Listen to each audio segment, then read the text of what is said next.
Assalamualaikum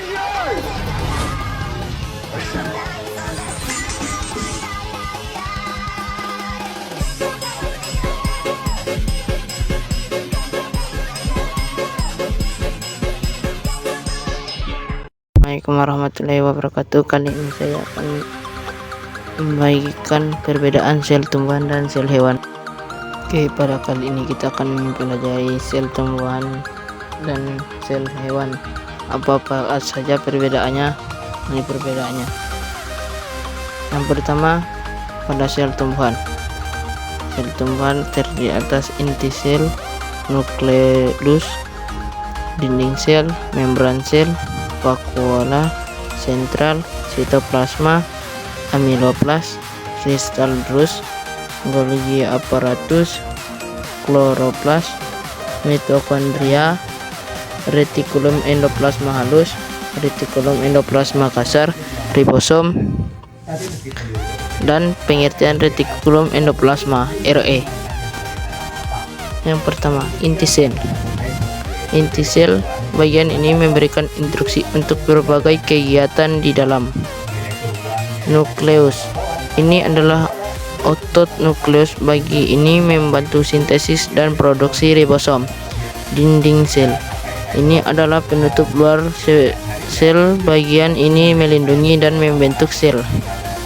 Membran sel ditemukan di dalam dinding sel, sebagian ini mengendalikan zat apa yang masuk dan keluar sel. Vakuola sentral ini menyimpan limbah air dan nutrisi. Sebagian besar tanaman hanya memiliki satu vakuola. Sitoplasma ini adalah cairan kental yang mengirim ruang di dalam sel untuk membantu mempertahankan bentuknya. Amiloplas bagian ini berfungsi sebagai penyimpanan pati untuk tumbuhan. Kristal drus bagian ini menyimpan kalsium berlebihan yang disebut kalsium oksalat.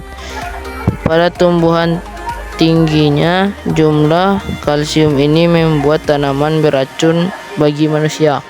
Golgi apparatus ini adalah serangkaian kantung pipih yang membantu mayoritir protein yang disintesis di retikulum endoplasma kasar. Kloroplas melalui fosintesis organel ini menghasilkan gula untuk sel. Mitokondria bagian ini menguasai gula dari kloroplas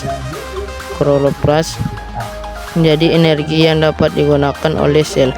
Bagian ini disebut juga pembangkit tenaga sel. Retikulum endoplasma halus RE ini membantu produksi dan sintesis lipid. Tidak seperti RE kasar, bagian ini tidak memiliki ribosom.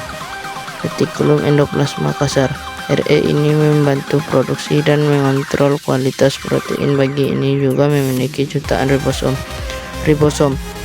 Di bagian inilah sintesis protein terjadi.